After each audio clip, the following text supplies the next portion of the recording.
ರೂಪಾಯಿ ಮೌಲ್ಯದ ಆಸ್ತಿ ಹೊಂದಿದ ಟಿಎಪಿಸಿಎಂಎಸ್ನಲ್ಲಿ ಅಕ್ರಮ ತಡೆದು ಪಾರದರ್ಶಕ ಆಡಳಿತ ನೀಡಲಾಗುತ್ತದೆ. ಚನ್ನಪ್ಪ ಮಳಕಿ. ಪಹಣಿ ಹೊಂದಿದ ಪ್ರತಿ ರೈತನಿಗೂ ಷೇರುಗಳ ವಿತರಣೆ ಹಿಂದಿನ ಅಕ್ರಮಗಳ ತನಿಖೆಯಾಗಿದ್ದು ಸರ್ಕಾರದ ಸೂಚನೆಯಂತೆ ಕೇಸ್ ದಾಖಲಿಸಲಾಗುವುದು. ಹಿರಿಯರ ಆದೇಶದಂತೆ ಅಧ್ಯಕ್ಷರಾಗಿ ಆಯ್ಕೆ, 2ನೇ ಅವಧಿ ನನಗೆ ಗೊತ್ತಿಲ್ಲ. ಗಂಗಾವತಿ. 100 ಕೋಟಿ ಆಸ್ತಿ ಹೊಂದಿರುವ ತಾಲೂಕಿನ ಟಿಎಪಿಸಿಎಂಎಸ್ನಲ್ಲಿ ನಡೆದಿರುವ ಅಕ್ರಮ ಕುರಿತು ತನಿಖೆಯಾಗಿದ್ದು ಸರ್ಕಾರ ಸೂಚನೆಯಂತೆ ಸ್ಥಾಪಿಸಲಾಗುತ್ತದೆ. ತಮ್ಮ ಅವಧಿಯಲ್ಲಿ ಪಾರದರ್ಶಕ ಆಡಳಿತ ನೀಡಿ ಸರ್ಕಾರದ ಯೋಜನೆಗಳನ್ನು ನಮ್ಮ ಸಂಸ್ಥೆ ಮೂಲಕ ರೈತರಿಗೆ ತಲುಪಿಸುವ ಕಾರ್ಯ ಮಾಡಲಾಗುತ್ತದೆ ಎಂದು ಟಿಎಪಿಸಿಎಂಎಸ್ ನೂತನ ಅಧ್ಯಕ್ಷ ನ್ಯಾಯವಾದಿ ಚನ್ನಪ್ಪ ಮಳಗಿ ಹೇಳಿದರು. ಅವರು ಟಿಎಪಿಸಿಎಂಎಸ್ ಪ್ರಥಮ ಆಡಳಿತ ಮಂಡಳಿಯ ಸಭೆಯ ನಂತರ ತಮ್ಮ ಕಚೇರಿಯಲ್ಲಿ ಸುದ್ದಿಗಾರರೊಂದಿಗೆ ಮಾತನಾಡಿ, ರಾಜ್ಯದಲ್ಲಿ ಗಂಗಾವತಿ ಟಿಎಪಿಸಿಎಂಎಸ್ಗೆ ತನ್ನದೇ ಆದ ಸ್ಥಾನವಿದ್ದು ಸುಮಾರು 100 ಕೋಟಿ ರೂಪಾಯಿ ಆಸ್ತಿಯನ್ನ ಹೊಂದಿದೆ. ಈ ಸಂಸ್ಥೆ ಅಖಂಡ ಗಂಗಾವತಿ ತಾಲೂಕಿನ 3 ತಾಲೂಕಿನ ರೈತರ ಷೇರುಗಳಿಂದ ರಚನೆಯಾಗಿ ಗೌಡೌನ್ಗಳು, ನ್ಯಾಯಬೆಲೆ ಅಂಗಡಿಗಳು, ಮಳಿಗೆ, ರೈಸ್ ಮಿಲ್ ಹೀಗೆ 16 ಸಂಪನ್ಮೂಲಗಳು ಬರುವ ಆಸ್ತಿಯನ್ನ ಹೊಂದಿದೆ. ಎಲ್ಲಾ ಆಸ್ತಿಯನ್ನು ಹೊಂದಿದ್ದರೂ ಆಡಳಿತ ವೈಖರಿ ಮತ್ತಿತರ ಕಾರಣಗಳಿಂದ ಸಂಸ್ಥೆಯು ಹಿಂದೆ ಬಿದ್ದಿದೆ. ಪ್ರಸಕ್ತ ವರ್ಷದಲ್ಲಿ ಸಂಸ್ಥೆ 19 ಲಕ್ಷ ರೂಪಾಯಿ ಲಾಭ ಗಳಿಸಿದ್ದು 2026-27ನೇ ಸಾಲಿನಲ್ಲಿ 30 ಲಕ್ಷ ರೂಪಾಯಿಗಳ ಲಾಭವನ್ನ ನಿರೀಕ್ಷೆ ಮಾಡಲಾಗುತ್ತಿವೆ. ಆಡಳಿತ ಮಂಡಳಿಯ ನಿರ್ದೇಶಕರ ಸಹಕಾರದಿಂದ ಸಂಸ್ಥೆಯನ್ನ ಪ್ರವರ್ಧಮಾನಕ್ಕೆ ತರಲು ಹಗಲು ರಾತ್ರಿ ಕೆಲಸ ಮಾಡಲಾಗುತ್ತದೆ. ಸಂಸ್ಥೆಯನ್ನ ಸಂಪೂರ್ಣವಾಗಿ ಡಿಜಿಟಲ್ ಮಾಡಿ ಕಂಪ್ಯೂಟರ್ ಅಳವಡಿಸಲಾಗುತ್ತದೆ. ಹೊಸ ಪೀಠೋಪಕರಣ ಜೋಡಣೆ ಮಾಡಲಾಗುತ್ತದೆ. 50 ಲಕ್ಷ ರೂಪಾಯಿ ನೂತನ ಕಟ್ಟಡ ನಿರ್ಮಿಸುವ ಹಣ ಮೀಸಲಿದ್ದು ಕಟ್ಟಡ ನಿರ್ಮಿಸಲು ಅಗತ್ಯ ಕ್ರಮ ಕೈಗೊಳ್ಳಲಾಗುತ್ತದೆ. 12 ಎಕರೆ ವ್ಯಾಪ್ತಿಯ ಜಾಗ ಇದ್ದು ಸುತ್ತಲೂ ಬೇಲಿ ಹಾಕಿ ಸಿಸಿ ಕ್ಯಾಮೆರಾಗಳನ್ನು ಅಳವಡಿಸಲಾಗುತ್ತದೆ. ಜಾಗವನ್ನ ಒತ್ತುವರಿ ಮಾಡಿರುವ ಕುರಿತು ಮಾಹಿತಿ ಇದ್ದು ಅಗತ್ಯ ದಾಖಲಾತಿಗಳೊಂದಿಗೆ ಕೇಸ್ ದಾಖಲಿಸಿ ನ್ಯಾಯಾಲಯದ ಮೂಲಕ ಹೋರಾಟ ನಡೆಸಲಾಗುತ್ತದೆ.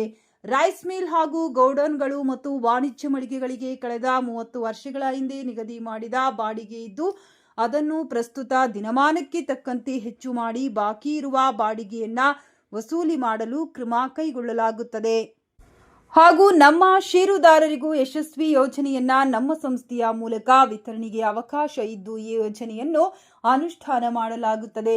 ಕೇವಲ 500 ರೂಪಾಯಿ ಪಾವತಿಸಿ ಪಹಣಿ ಇರುವ ರೈತರು ಟಿಎಪಿಸಿಎಂಎಸ್ನ ಷೇರುಗಳನ್ನು ಖರೀದಿ ಮಾಡಿ ಸದಸ್ಯರಾಗಲು ಅವಕಾಶವಿದ್ದು ಯಾರ ಮಧ್ಯಸ್ಥಿಕೆ ಇಲ್ಲದೆ ಸದಸ್ಯರಾಗಬಹುದು. ಪ್ರಸ್ತುತ ಟಿಎಪಿಸಿಎಂಎಸ್ನಲ್ಲಿ 3 ಸ್ಥಾನಗಳು ಖಾಲಿ ಇದ್ದು ಚುನಾವಣೆ ನಡೆಸಿ ಸದಸ್ಯರನ್ನ ಆಯ್ಕೆ ಮಾಡುವಂತೆ ಈಗಾಗಲೇ ಚುನಾವಣಾ ಪ್ರಾಧಿಕಾರಕ್ಕೆ ಪತ್ರ ಬರೆಯಲಾಗಿದ್ದು ಓರ್ವ ಅಧಿಕಾರಿ ನೇಮಿಸಿ ಅಗತ್ಯ ಮಾಹಿತಿಯನ್ನ ಪಡೆಯಲಾಗುತ್ತಿದೆ. ಎಲ್ಲಾ ನಿರ್ದೇಶಕರ, ನೌಕರರ, ರೈತರ ಸಹಕಾರದಲ್ಲಿ ಗಂಗಾವತಿ ಟಿಎಪಿಸಿಎಂಎಸ್ ಅನ್ನು ಪಾರದರ್ಶಕ ಆಡಳಿತದ ಮೂಲಕ ಮತ್ತೊಮ್ಮೆ ರಾಜ್ಯ ಮಟ್ಟದಲ್ಲಿ ಸ್ಥಾನ ಪಡೆಯುವಂತೆ ಆಡಳಿತ ನಡೆಸಲು ಪ್ರಯತ್ನಿಸಲಾಗುತ್ತದೆ ಎಂದರು. ಸುದ್ದಿಗೋಷ್ಠಿಯಲ್ಲಿ ನಿರ್ದೇಶಕರಾದ ಮಂಜುನಾಥ್ ಜನಾದ್ರಿ, ಚಂದ್ರಶೇಖರ್ ಗೌಡ ಎರಡೋಣ, ಕೆಸರಟ್ಟಿ, ವಿಎಸ್ಎಸ್ಎನ್ ಮಾಜಿ ಅಧ್ಯಕ್ಷ ಶರಣಪ್ಪ ಚಕೋಟಿ, ತಾಲೂಕು ಪಂಚಾಯತ್ ಹನುಮಂತಪ್ಪ ಉಪ್ಪಾರ್, ಸಹಕಾರಿ ಧುರೀಣರಾದ ಬಸವನಗೌಡ, ಬಾಲನಗೌಡ, ಬಸವರಾಜ್, ಮಾಲಿ ಪಾಟೀಲ್ ಹಾಗೂ ಸಹಾಯಕ ಕಾರ್ಯನಿರ್ವಾಹಕ ಅಧಿಕಾರಿ ಶಂಕರಪ್ಪ ಸೇರಿ ಅನೇಕರು ಉಪಸ್ಥಿತರಿದ್ದರು. ಒಂದು ದೊಡ್ಡ ಸಂಸ್ಥೆ, ಸುಮಾರು 100 ಕೋಟಿ ರೂಪಾಯಿ ಆಸ್ತಿಯನ್ನು ಹೊಂದಿದ ಈ ಸಂಸ್ಥೆ ಇವತ್ತು ಹಲವಾರು ವರ್ಷಗಳಿಂದ ಹಿರಿಯರು ಉಳಿಸಿಕೊಂಡು ಬಂದಂಥ ಈ ಸಂಸ್ಥೆ ಕಾರಣಾಂತರದಿಂದ ಇವತ್ತು ಅಭಿವೃದ್ಧಿಯ ಹಿನ್ನಡೆ ಆಗಿತ್ತು.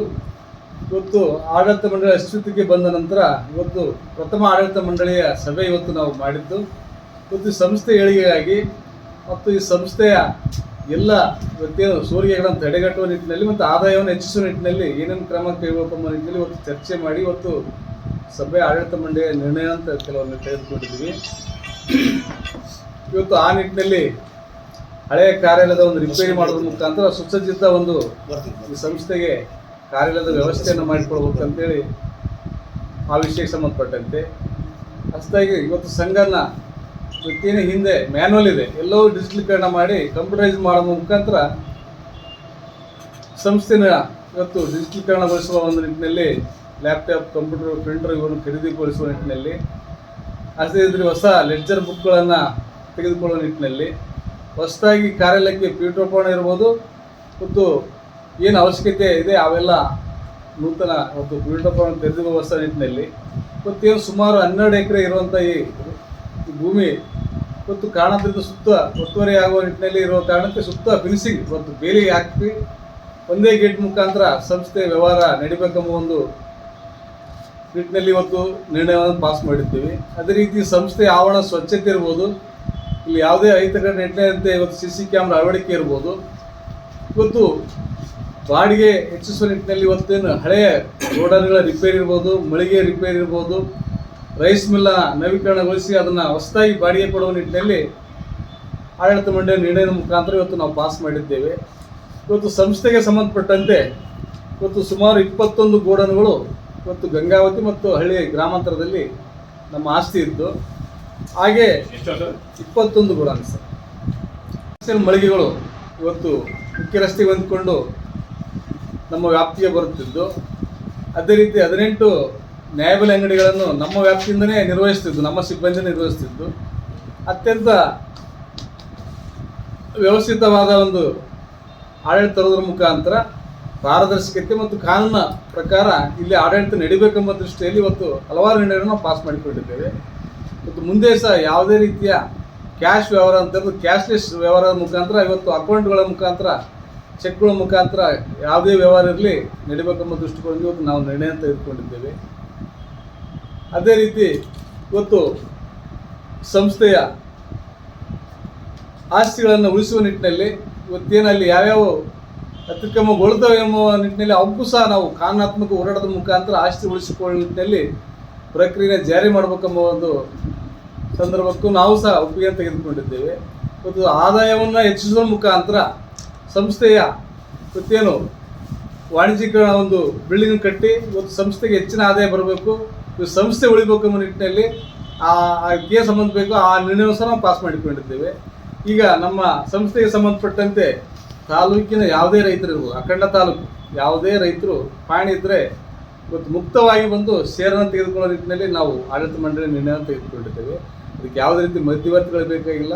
ಸಂಬಂಧಪಟ್ಟ ದಾಖಲಾತಿಗಳು ಸಂಬಂಧಪಟ್ಟಂಥ ಫೀಸ್ ಕೊಟ್ಟರೆ ಅದನ್ನು ನಾವು ಆಡಳಿತ ಮಂಡಳಿಯಲ್ಲಿ ಪಾಸ್ ಮಾಡಿ ಅವರಿಗೆ ಶೇರ್ ಕೊಡುವ ವ್ಯವಸ್ಥೆಯಲ್ಲಿ ಎಷ್ಟಿದೆ ದುಡ್ಡು? 1250 ರೂಪಾಯಿ ನಮ್ಮದು ಸರ್ಕಾರದಿಂದ ಪಾಣಿ ಇರಬೇಕು. 500 ರೂಪಾಯಿಗೆ ಎಷ್ಟು? 500 500 ಸರ್. ಪಾಣಿ ಇರ್ಬೇಕು ರೀ, ರೈತರಾಗಿರ್ಬೇಕು. ಮತ್ತು ಹಾಗೆ ಇವತ್ತೇನು ತಾಲೂಕಿನ ರೈತರಿಗೆ ರಸಗೊಬ್ಬರ ಇರ್ಬೋದು, ಬೀಜ ಇರ್ಬೋದು, ಮತ್ತು ಕ್ರಿಮಿನಾಶಕಗಳು ಕೊಡುವ ನಿಟ್ಟಿನಲ್ಲಿ ಮತ್ತು ಯಶಸ್ವಿನಿ ಯೋಜನೆ ಸಹ ನಮ್ಮಲ್ಲಿ ಜಾರಿ ಇದೆ. ಅದನ್ನು ಇವತ್ತು ತಾಲೂಕಿನ ರೈತರೆಲ್ಲ ಸದುಪಯೋಗಪಡಿಸ್ಕೊಳ್ಬೇಕು.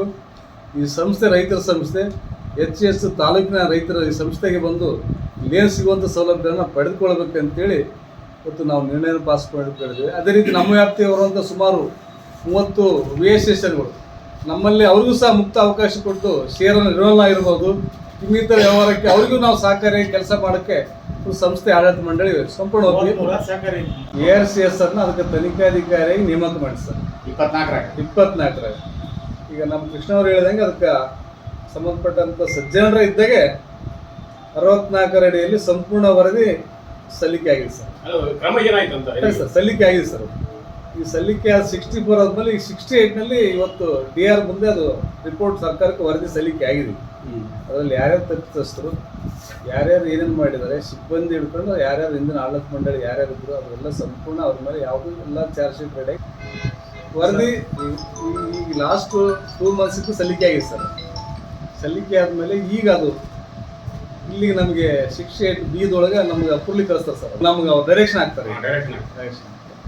ನ್ಯಾಯ ನಮ್ಮ ಸಂಸ್ಥೆ ಹಿಂದಿನ ಆಡಳಿತ ಮಂಡಳಿ ನಿರ್ಣಯ ತಗೊಳ್ತಾನೆ ಸರ್, ಭ್ರಷ್ಟಾಚಾರದ ಬಗ್ಗೆ ತನಿಖೆ ಮಾಡಂತ. ಈಗ ಅದು ಏನು ಕ್ರಮ ಮಾಡ್ಬೇಕು ಅದನ್ನು ನಾವು ಕ್ರಮ ಮಾಡಲೇಬೇಕಾಗ್ತದೆ, ಇಲ್ಲಂದ್ರೆ ನಾವು ಸಹ ತಪ್ಪಿತಸ್ಥರಾಗ್ತೇವೆ. ಅಲ್ಲ ಅಧ್ಯಕ್ಷರೇ, ಆ ವಿಚಾರ ಯಾವುದೂ ಒಪ್ಪಂದ ಆಗಿಲ್ಲ.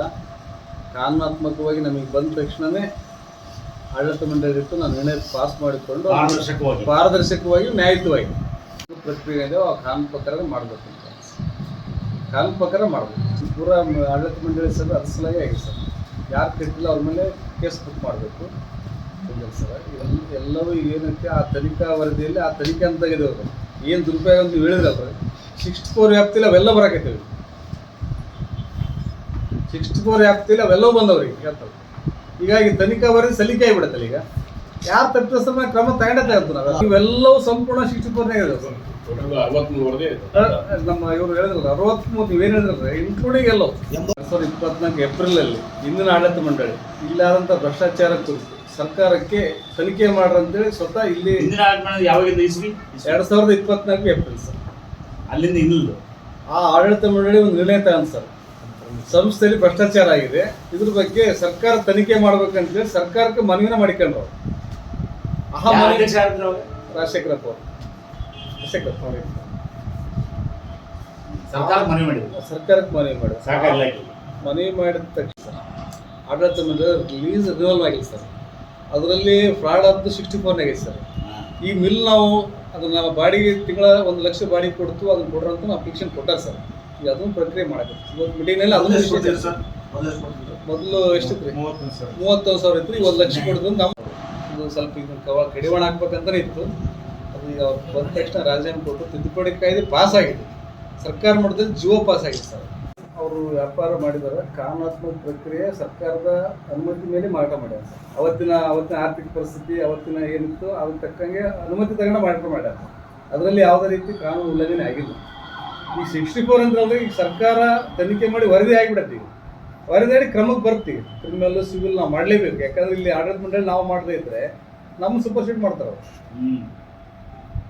ನೀವೇನು ಹೇಳ್ತೀರಿ, ಹೋರಾಟ ಮಾಡಿ ಬಂದಿವಲ್ಲ ಸರ್, ಆ ಹೋರಾಟ ತಕ್ಕಂಗೆ ನ್ಯಾಯ ಕೊಡಿಸೋದು ನಮ್ಮ ಜವಾಬ್ದಾರಿ. ಅದು ಕೇಳೋಕ್ಕೂ ತಮಗೆ ಆ ತಕ್ಕನಾಗಿ ತಮ್ಗೆ ಯಾವುದೇ ರೀತಿ ಸುದ್ದಿ ಬರೋದು ನಡ್ಕೊಂಡಿದ್ದು ಮಾಡಿದೆ.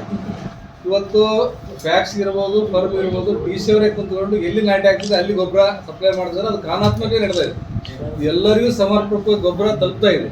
ಇವತ್ತು ಇನ್ನೂ ನಮ್ಮಲ್ಲಿ ನಾಟಿ ಆಗಿಲ್ಲ. ಇವತ್ತು ನಾಟಿ ಆದ ತಕ್ಷಣ ಇವತ್ತು ಕೇಳಿದ್ರೆ ನಾಳೆ ಗೊಬ್ಬರ ಕೊಡೋಕೆ ರೆಡಿ ಇಲ್ಲ. ನಮ್ಮ ಸರ್ಕಾರ ಇರ್ಬೋದು, ನಮ್ಮ AD ಅವರು ಇರ್ಬೋದು, DC ಅವರು ಇರ್ಬೋದು. ಸಂಸ್ಥೆಯಿಂದ ನಮ್ಗೆ ಏನು ಗೊಬ್ಬರ ಬೇಕು ಇಂಡೆಂಟ್ ಕೊಟ್ಟಿದ್ದೀವಿ. ಇಲ್ಲಿ ರೈತರು ಯಾರೇ ಬಂದ್ರು ಸಹ ಈಗ ನಾಟಿ ಆದ ಬರೋದ್ರೆ ಅವ್ರ ಗೊಬ್ಬರ ಸಮರ್ಪಕ ಕೊಡೋ ವ್ಯವಸ್ಥೆ ನಾವು ಆಲ್ ರೆಡಿ ಇಟ್ಕೊಂಡಿದ್ದೀವಿ. ಲಾಭ ಎಷ್ಟಿದೆ ಸರ್? ಹೋದ ವರ್ಷ 19 ಲಕ್ಷ ಇದೆ ಸರ್. ಈ 19 ವರ್ಷ ಲಕ್ಷ. ಹೌದು ಸರ್. ಈ ವರ್ಷ ಅಂದಾಜು 6 ಕೋಟಿ. 6 ಕೋಟಿ 19 ಲಕ್ಷ ಲಾಭ. ಹೌದೌದು. ಈ ವರ್ಷ ಒಂದು ಅಂದಾಜು ಅಂದ್ರೆ ಒಂದು 25ರಿಂದ 30 ಲಕ್ಷ ಆದಾಯ ಬರ್ಬೋದು ಅಂತಿದೆ ಸರ್. ಲಾಭ ಆಗ್ಬೋದು.